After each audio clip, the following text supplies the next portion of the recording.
Assalamualaikum warahmatullahi wabarakatuh. Alhamdulillahi rabbil alamin. Wabihi nasta'inu ala umuri dunya waddin.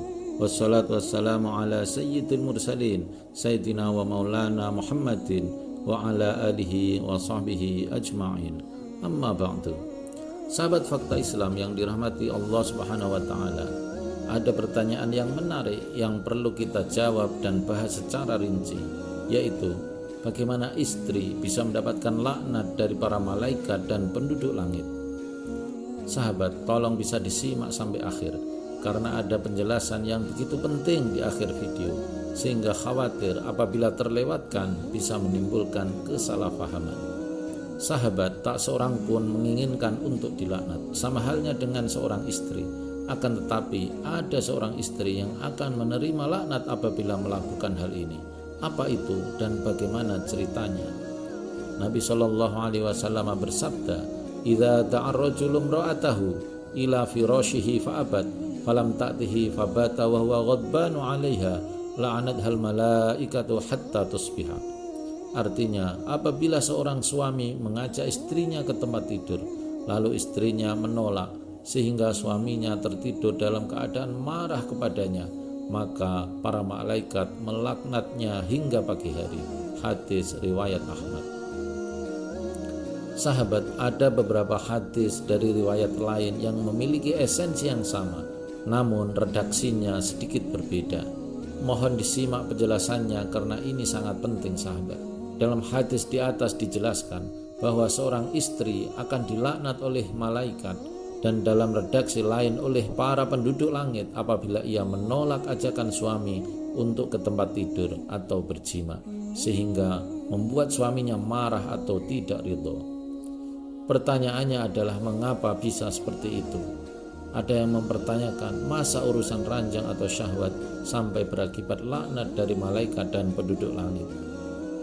Mari kita simak di dalam kitab Mirqatul Mafatih Syarhu Mishkatil Masabih, jilid 5 halaman 2121 Maktabah Syamilah, diungkapkan, li'annaha kanat ma'muratan ila ta'ati zawjiha fi ghairi ma'siyatin, qila wal haidu laysa bi'udhrin fil imtina'i li'anna lahu haqqan fil istimta'i bima fawqal izar 'indal jumhur wa bima 'adal farji 'inda jama'atin. Dijelaskan dalam kitab ini dan juga beberapa kitab yang lain bahwa hal itu dikarenakan seorang istri diperintahkan untuk taat dan patuh kepada suaminya selama tidak diperintahkan dalam hal yang maksiat, dan bahkan haid pun tidak bisa dijadikan alasan yang dibenarkan untuk menolak ajakan suami. Kenapa? Karena meskipun dalam keadaan haid merupakan hak suami untuk bisa bersenang-senang dengan istrinya selama tidak sampai pada jima. Lalu bagaimana dengan redaksi hadis sampai subuh? Apakah laknat itu hanya berlaku pada malam hari dan tidak berlaku ketika istri menolak di siang hari? Tentu saja tidak. Dan istri tetap akan mendapatkan laknat apabila menolak ajakan suami kapan saja, termasuk di siang hari, selama tidak ada udzur syar'i. Kalimat dilaknat malaikat sampai subuh dimaksudkan bahwa pada malam hari hanya menunjukkan waktu yang umum untuk suami istri berhubungan badan. Jadi bukan berarti kalau penolakan di siang hari itu tidak mengapa. Di samping itu, malam hari adalah waktu yang paling tepat bagi seorang istri untuk membantu suaminya menyalurkan syahwatnya di jalan yang dibenarkan oleh syariat. Karena seorang suami tidaklah memiliki kesabaran yang cukup untuk meninggalkan jima dibandingkan dengan istrinya. Hal ini juga dimaksudkan agar suami bisa lebih tenang dan khusyuk dalam beribadah. Dalam hadis yang lain Nabi SAW menjelaskan, la'ana Rasulullah SAW al-musawwafat wal mughallasah. Rasulullah SAW melaknat al-musawwafah dan al-mughallasah. Dalam redaksi lain al-mufassalah, ada juga al-muakkasah. Siapakah yang dimaksud Rasulullah SAW itu? Sahabat, al-musawwafah adalah istri yang ketika diinginkan oleh suaminya, dia mengatakan nanti atau sebentar lagi dan seterusnya. Sedangkan al-mughallasah adalah istri yang ketika diinginkan oleh suami, dia mengatakan aku sedang haid, padahal sebetulnya ia tidak haid. Sahabat fakta Islam, apakah ada pengecualian untuk istri bisa menolak ajakan suami untuk berhubungan badan? Kapankah itu dan bagaimana? Ada hal-hal tertentu yang memperbolehkan bahkan mewajibkan seorang istri menolak ajakan suami untuk berhubungan badan. Di antaranya adalah: 1. Ketika hal itu menjadi sebab bermaksiat kepada Allah Subhanahu wa taala. Misalnya seorang istri yang sedang berpuasa wajib seperti puasa Ramadan, maka ia tidak boleh menuruti keinginan suami untuk berzina.